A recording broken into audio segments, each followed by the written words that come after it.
সৈয়দনা আবু বকর সিদ্দিক রাদিয়াল্লাহু তাআলা আনহু ওনার ইসলাম ধর্ম অনুযায়ী, আমাদের শরীয়ত অনুযায়ী ওনার মাকাম ও মর্যাদা কেমন ছিল? হ্যাঁ, আমাদের দেশে এটা নিয়ে কিন্তু যথেষ্ট বিতর্ক আছে। আমাদের মুসলমানদের মধ্যে 73টি ফেরকা, রাসূল করিম সাল্লাল্লাহু আলাইহি ওয়াসাল্লাম শিয়ারা হুজুরকে অনেক গালাগালি করে। 72 ফেরকায় জাহান্নামী, এক ফেরকা আহলে সুন্নাহ ওয়াল জামাত। আমরা আহলে সুন্নাহ ওয়াল জামাত যেহেতু নাজাতপ্রাপ্ত দল, রাসূল বলেছেন মান আলাইহি ওয়াসহাবি, আমি এবং আমার সাহাবীরা যে দলে আছে সেটা নাজাতপ্রাপ্ত দল। এখন নাজাতপ্রাপ্ত দলের বক্তব্যটাই হচ্ছে আমাদের কাছে প্রণেতাযোগ্য। যুগে যুগে আহলে সুন্নাহ ওয়াল জামাতের উলামা ইকরাম, আমাদের যারা আকাবিরিন, তাদের আকীদা কি ছিল, তারা কি চিন্তা করতেন। এখানে শিয়া কি বলছে, খারেজি কি বলছে, রাফেজি কি বলছে, এটা আমাদের ধর্তব্য বিষয় না। অবশ্যই এটা কুল্লুহুম নার, কুল্লুহুম মিনান নার, ওরা তো জাহান্নামী শক্তি, ওরা তো মুসলমানদের মধ্যে বিভেদ সৃষ্টি করার জন্য চাইবে।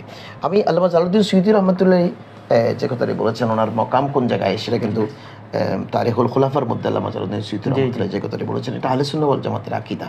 উনি সুন্দর করে কথাটা উপস্থাপন করেছেন। আমি শুধু এটুকু বলেই আমাদের দর্শকদেরকে বোঝাবার চেষ্টা করবো যে হাদিস তো শত শত আছে, কলেবরে অনেক বড় হয়ে যাবে আমাদের অনুষ্ঠান। আমি অতটুকু বোঝাবার চেষ্টা করবো যে আমাদের ওলামায়ে আকাবিরিন, আহলে সুন্নাহ ওয়াল জামাতের আকাবিরিন, তারা কি আকীদা পোষণ করতেন, এদের আকীদার উপর আমাদের থাকতে হবে, সেটাই হচ্ছে আমাদের আকীদা।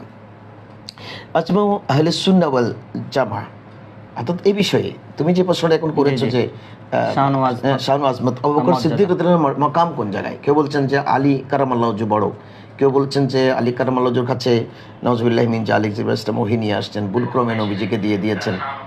আলী কারামাল্লাহু ওয়াজহু নবী হবার সমস্ত যোগ্য, ইনার উপর জুলুম করা হয়েছে, তা অথবা ইনি প্রথম খলিফা হবার কথা ছিল, আবু বকর সিদ্দিক রাদিয়াল্লাহু তাআলা এর কাছ থেকে খেলাফতের দায়িত্ব কেড়ে নিয়েছেন।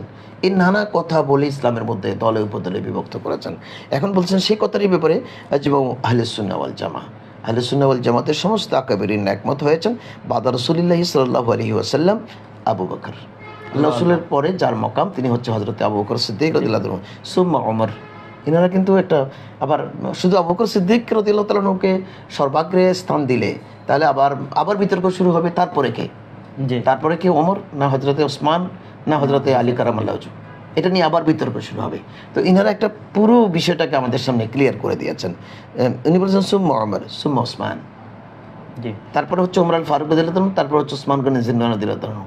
ইনারা কিন্তু মন গড়া কথা বলেননি। ইনারা রাসূল করিম সাল্লাল্লাহু আলাইহি ওয়াসাল্লামের সমস্ত হাদিস, এই চারজনের ব্যাপারে, সাহাবায়ে কেরামের ব্যাপারে, আহলে বাইতের ব্যাপারে রাসূলের যত নির্দেশনা আছে সব নির্দেশনার ব্যাপারে গবেষণা করেছেন। গবেষণা করার পরে সমস্ত উলামায়ে আহলে সুন্নাহ আকাবিরিন ইজমাই উম্মত হয়েছে যে কার মকাম কোথায় থাকবে, ঝগড়া যেন মিটে যায়। কিন্তু আমরা ঝগড়া ১,৫০০ বছর পরে এসে কিন্তু চালিয়ে যাচ্ছি। এখন একটা কলেজে একজন প্রিন্সিপাল আছেন, একজন ভাইস প্রিন্সিপাল, তো যিনি প্রিন্সিপাল বসেছেন, এখানে যদি কোনো ছাত্র প্রশ্ন করে যে প্রিন্সিপাল বড় না ভাইস প্রিন্সিপাল বড়, তাই ওই ছাত্রটাকে সবাই বোকা বলবে, যে অবশ্যই ওর মাথায় গড়বড় আছে। এবং প্রিন্সিপাল সাহেব সবার উপরে, আবার উনি বলে যে প্রিন্সিপাল বড় না ভাইস প্রিন্সিপাল বড়, নাকি প্রফেসর বড়। বড় একটা নীতিমালা তো সরকার করে দিয়েছেন, প্রিন্সিপাল প্রশাসনিকভাবে প্রধান, ভাইস প্রিন্সিপাল সেকেন্ড ম্যান, তারপরে বিভাগীয় প্রধান, তারপরে প্রভাষক, তারপরে এখানে কেরানি অফিসার, এগুলো পর্যায়ক্রমে MLSS পর্যন্ত একটা ক্রাইটেরিয়া দিয়ে দিয়েছেন। ঠিক আমাদের আহলে সুন্নাহ ওয়াল জামাতের ইমামরা বলেছেন সুম্মা ওমর, এরপরে হচ্ছে হযরত ওমর আল ফারুক, সুম্মা ওসমান, তারপরে হচ্ছে আলী কারামাল্লাহু ওয়াজহু, না ওসমান রাদিয়াল্লাহু তাআলা, তারপরে সুম্মা আলী, এরপরে আলী কারামাল্লাহু ওয়াজহু, এরপরে বলেছেন সুম্মা সাইরুল আশারা, এরপরে হচ্ছে আশরায়ে মুবাশশারা, যে 10 জনকে রাসূল করিম সাল্লাল্লাহু আলাইহি ওয়াসাল্লাম এক বৈঠকে জান্নাত দিয়েছিলেন। এই এক বৈঠকে জান্নাত দেওয়ার মধ্যে এই 4জন আছেন। হযরত সিদ্দিক আকবর আছেন, ওসমান গনি জিন্নাহ আছেন, হযরত ওমর আল ফারুক আছেন, হযরত মাওলানা শেখ খুদা রিদওয়ানুল্লাহি তাআলা আজমাইন আছেন। এই 4 জন বাদে বাকি 6 জনের মকাম, এরপরে বাকি 6 জনের মকাম। এরপরে তিনি বলেছেন সুম্মা বাকি আহলুল বদর, এরপরে হবে যে আহলে বদর যারা, বদরি সাহাবা যারা, তারপরে সুম্মা আহলুল উহুদ, এরপর হচ্ছে উহুদি সাহাবা যারা, তারপরে সুম্মা বাকি আহলুল বাইআ, এরপরে আহলে বাইতের মকাম, অর্থাৎ হযরত হাসানে কারিমাইন ইমাম হত। তার মানে হযরতে এরা শিয়ারা কি হচ্ছে আহলে বাইতের রাসূল হচ্ছে সিদ্দিক আকবরের উপরে, কিন্তু আহলে সুন্নাহ ওয়াল জামাতের আকীদা, অর্থাৎ ইমাম হাসান হুসাইন, মা ফাতেমাতুজ জাহরা রাদিয়াল্লাহু তাআলা আনহা, ইনাদেরকে যেভাবে শ্রদ্ধা করতেন, সেই শ্রদ্ধার আলোকে বিশ্লেষণ করে ইনারা বলেছেন এরপরে হচ্ছে আহলে বাইতের মাকাম, তারপরে সুম্মা বাকি সাহাবা, এরপরে যত 1,24,000 সাহাবা ইকরাম আছে সব সাহাবা ইকরামের মকাম ওনার একটা ক্রাইটেরিয়া করে দিয়েছেন। সুতরাং এরপর আর ঝগড়া দেওয়ার কোনো কারণ নেই।